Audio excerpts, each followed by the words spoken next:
more of organizing. It can be used for pre-writing, but it's to help you organize your paper. This comes from Lucy Hawkins. It's called Boxes and Bullets. The boxes and bullets, you have a thesis statement. That's your box. And this is an example from her I hate to say kit, because it's not really a kit, but from her program, I guess would be a better word for it, is she uses "I love ice cream" as her thesis statement. And then she supports it with some reasons why she loves ice cream. She says, "I love ice cream because there are so many different flavors. I love ice cream because you can add a variety of toppings. I love ice cream because it's refreshing and fun to eat." So she's listed her reasons that support her claim of "I love ice cream." Then from that, the kids will then flesh out the paper. Now you notice she has 3 bullets here. So I've often had teachers ask, does it have to be 3 bullets? Because if you think about a 5-paragraph paper, which you know a long time ago, that's what it had to be. You had to have an introduction, you had to have 3, and then you had to have a conclusion. It would fit that. But for our state samples, if you go back and look, are they looking for a 5-paragraph paper? No. Is it in our TEKS that it has to be 5 paragraphs? No. No. So don't tell your kids it has to have 3 bullets, because it doesn't. Plus, sometimes they add a bullet that really doesn't make, it's not meaningful, and then the paper is written off topic because they thought they had to have 3 and it really didn't fit, but they tried to make it fit.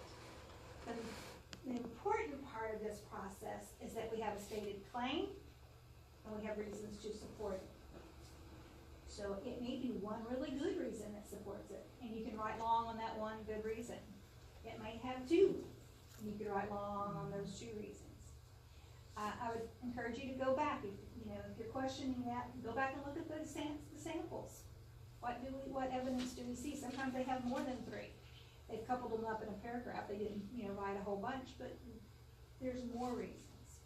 The important part is that each of the reasons support the claim. We do see that in the rubric. The state's telling us that it needs to be connected. There needs to be a connection. So boxes and bullets is another way we can get kids to think about what they want to say, state a claim, and get their ideas of how are they going to support it. And then that's kind of like their pre-writing structure. Then they'll go in and flesh it out and write about each of those reasons.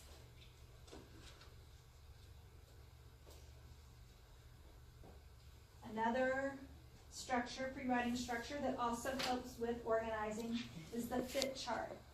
This also comes from Gretchen Barnaby's Crunch Time book. FIT stands for feelings, information, and thoughts, or speaking, dialogue.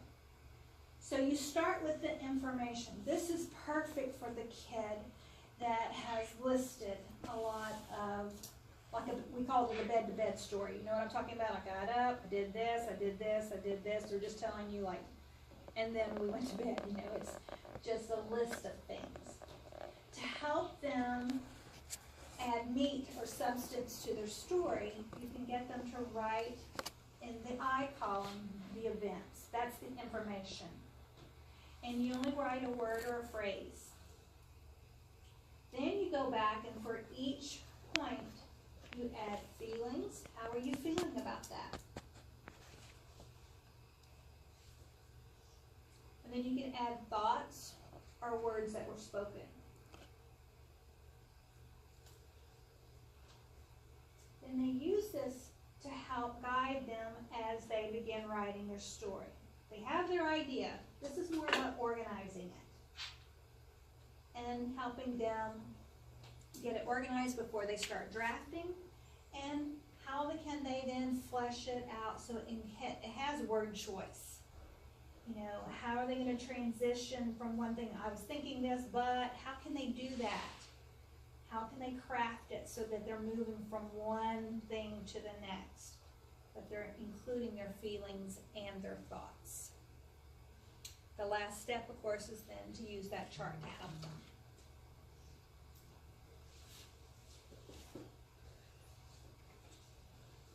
Before we go on, we've talked about 3 in the classroom that we could use to get from ideas to draft. And then we've shared 2 strategies on how to organize the paper and do some pre-writing. Give me some feedback on those 5. What are you thinking? Do you do something similar? Is this something new?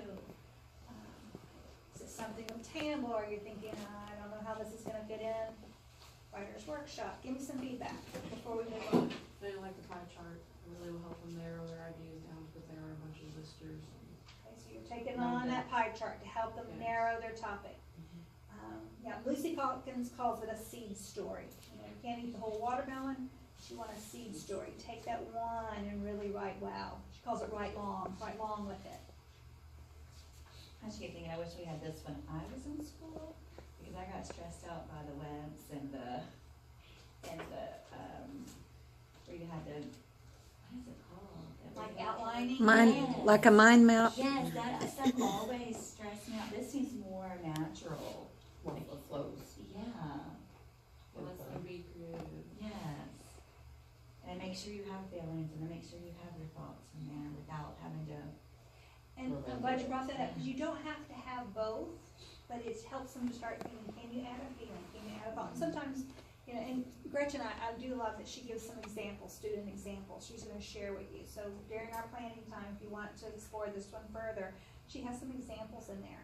And my understanding, there's a copy machine here as well, yeah.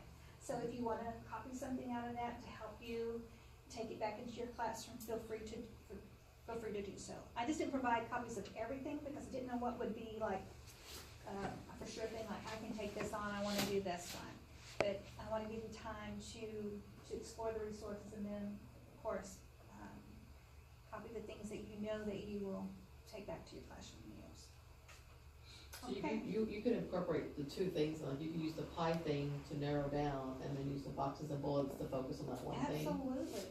right? Now, I would teach them one at a time though. Right. But once they've got one down, absolutely show them the other. So those could be mini lessons that you Yes, do. ma'am. Yes, ma'am. Or warm up. Make one pie for your warm up. Once they know it, go for it. Right. But modeling it, giving them lots of opportunities will be important, so that they know, you know. Jeff Anderson talks about teaching deeply, so students learn deeply. Okay, so let's get started with introductions. They now know, we've talked about going from an